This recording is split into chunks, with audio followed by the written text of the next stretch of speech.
Hi అండి, welcome to my channel. ఈరోజు 18వ తారీఖు 5వ నెల ఆదివారం ఎలా ఉందనేది చూద్దామండి. అదేవిధంగా రేపు ఉదయం 19వ తారీఖు 5వ నెల సోమవారం రోజు ఉదయం ఆచరించవలసిన పూజ ఎలా ఉందనేది చూద్దామండి. ముందుగా నా ఛానల్ కొత్తగా చూస్తున్న వారైతే నా ఛానల్ని సబ్స్క్రైబ్ చేసుకోండి. వీడియో నచ్చితే లైక్ చేయడం మర్చిపోకండి. ఈరోజు ఎలా ఉందనేది చూద్దాం రండి. ఉత్తరాయణం, వసంత ఋతువు, వైశాఖ మాసం, కృష్ణపక్షం, షష్ఠి. ఈరోజు ఆదివారం, ఉత్తరాషాఢ నక్షత్రం. షష్ఠి అంటేనే సుబ్రహ్మణ్య స్వామి ప్రతీక, అలాగే నాగదేవతలు గుర్తుకు వస్తారు కదా అండి. ఈ ఉత్తరాషాఢ నక్షత్రము చాలా విశేషమైంది. ఈ నక్షత్రం వచ్చిన రోజు మనం మంత్రబలంలో జపించవలసిన మంత్రం అండి. ఓం మహా సుదర్శనాయ నమః, ఓం మహా సుదర్శనాయ నమః, ఓం మహా సుదర్శనాయ నమః అనే మంత్రాన్ని 108 సార్లు కుదిరితే జపించుకోండి. అదేవిధంగా రేపు ఉదయం ఆచరించవలసిన పూజ అండి. సోమవారం రోజు ఉదయాన్నే ఆచరించవలసిన పూజ. రేపు సోమవారం సప్తమి రెండు కలిసి వస్తున్నాయి కాబట్టి దీన్ని సోమ సప్తమి అని కూడా అంటారు. రేపు ఉదయాన్నే శివాలయంలో, మీ దగ్గరలో ఏదైనా శివాలయం ఉంటే అందులో బిల్వవృక్షం అనేది ఉంటుంది కదా, ఆ చెట్టు ఉన్న దగ్గరికి వెళ్ళేసి ఒక చెంబులో నీరు తీసుకొని అందులో ఒక్క చిటికెడు ఆ తెల్లటి ఆవాలు వేయాలి. ఆ నీటిలో వేసి ఆ బిల్వవృక్షం మొదట్లో ఆ నీటిని పోయాలి. పోసి మా కుటుంబంలో ఉన్న దారిద్ర్యం అంతా తొలగిపోవాలని కోరుకోవాలి. కోరుకున్న తర్వాత మీకు దగ్గరలోనే శివాలయం ఉంటుంది కదా, అంటే మనము ఈ బిల్వవృక్షం ఉన్న చోటనే శివాలయం కూడా ఉంటుంది. ఆ శివాలయంకి వెళ్ళి నందీశ్వరుడికి చెవిలో ఏదైనా మీకు కోరిక ఉంటుంది కదా, ఆ కోరికని నందీశ్వరుడి చెవిలో చెప్పడం వల్ల అది శివయ్యకు చేరుతుంది. కాబట్టి రేపు అలా చెప్పండి. మీకు చెప్పడం వల్ల కోరిక అనేది నెరవేరుతుంది. పూర్వకాలంలో ఇలా ఎందుకు వచ్చిందంటే, పూర్వకాలంలో శంకరుడికి అతి సన్నిహితంగా ఉండేవాడు ఈ నందీశ్వరుడు. ఆదిశంకరుడిగా అంటే అతన్ని పిలిచేవారు. అతనికి అంటే శివుడికి పెళ్ళి కాకముందు తనని ఆదిశంకరుడిగా పిలిచేవారంట.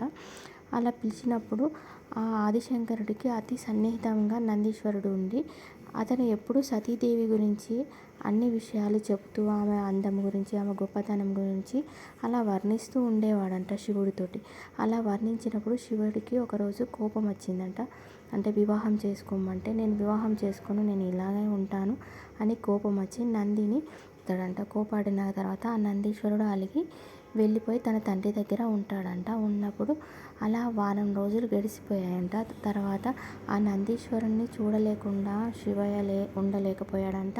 శివయ్యని చూడక నందీశ్వరుడు ఉండలేకపోయి నారద మహర్షి ఆ నందీశ్వరుడి దగ్గరికి వెళ్ళి, మీరు రండి శివుని దగ్గరికి అని అడుగు, మీరు లేకుంటే కైలాసం అంతా బోసిపోతుంది, మీరు తిరిగి రండి అని నందీశ్వరుని అడిగితే నందీశ్వరుడు నిరాకరించాడంట. ఎందుకంటే అతనికి శాపం ఉందంట. అంటే శివయ్య ఒకసారి చెప్పాడంట, మాట తీసుకున్నాడంట, తను రా అని అన్నప్పుడే తన దగ్గరికి రావాలి అని ఒక శాపంతో అతను రాలేకపోయాడంట. అప్పుడు ఆ శివుడే నంది దగ్గరికి వచ్చేసి ఆ నందీశ్వరుణ్ణి ముందే పెట్టుకొని ఉన్నాడంట. అప్పుడు వెళ్ళి శివుడికి ముందు నంది ప్రతిష్టాపన ఎక్కడ కానీ, గుళ్ళల్లో కానీ ఎక్కడ కానీ శివుడికి ముందే ప్రతిష్టాపన చేసి నంది ఉంటుందంట. అందుకోసమని ఆ నంది చెవిలో చెప్పడం వల్ల మనం ఏదైనా కోరికలు ఉంటే ఆ నందీశ్వరుడు శివునికి డైరెక్ట్ చేరవేస్తాడంట. కాబట్టి మనము ఏదైనా కోరిక అనేది ఉన్నప్పుడు నంది చెవిలో చెప్పండి. ఇలా చెప్పడం వల్ల మీకు దారిద్ర్యం అనేది తొలగిపోతుంది. మీ కోరికలు ఏమైనా ఉంటే నెరవేరుతాయి. రేపు ఉదయం ఆచరించవలసిన పూజ అండి. అదేవిధంగా ఈరోజు సాయంత్రం ఆచరించవలసిన యోగక్షేమం. సాయంత్రం శ్రవణ నక్షత్రం ఉంది.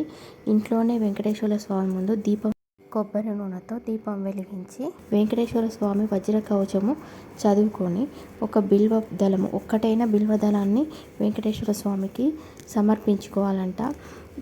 ఇలా సమర్పించడం వల్ల బిల్వదళాల్లో లక్ష్మి ఉంటుంది కాబట్టి, లక్ష్మీ ప్రీతికరుడు వెంకటేశ్వర స్వామి కాబట్టి ఇలా చేయడం వల్ల మనకు ఆరోగ్యం అనేది ప్రాప్తిస్తుంది. అప్పుల బాధలతో ఉంటారు కదా, అవి కూడా తీరుతాయంట. ఇలా మనము వెంకటేశ్వర స్వామి వజ్ర కవచము చదవడం వల్ల మనకి ఎక్కడైనా వర్క్ చేసి పని తర్వాత కూడా మనకి డబ్బులు రాకుండా అక్కడ ఆగిపోయి ఉంటాయి చూడండి, అలాంటి రావాల్సిన డబ్బులు కూడా మన దగ్గరికి తిరిగి వస్తాయంట. కుదిరితే ఈరోజు సాయంత్రం ఈ యోగక్షేమాన్ని అందరూ ఆచరించుకోండి. వీడియో నచ్చితే లైక్ చేయడం మర్చిపోకండి. కొత్తగా నా ఛానల్ చూసిన వారైతే సబ్స్క్రైబ్ చేసుకోండి. Thank you for watching.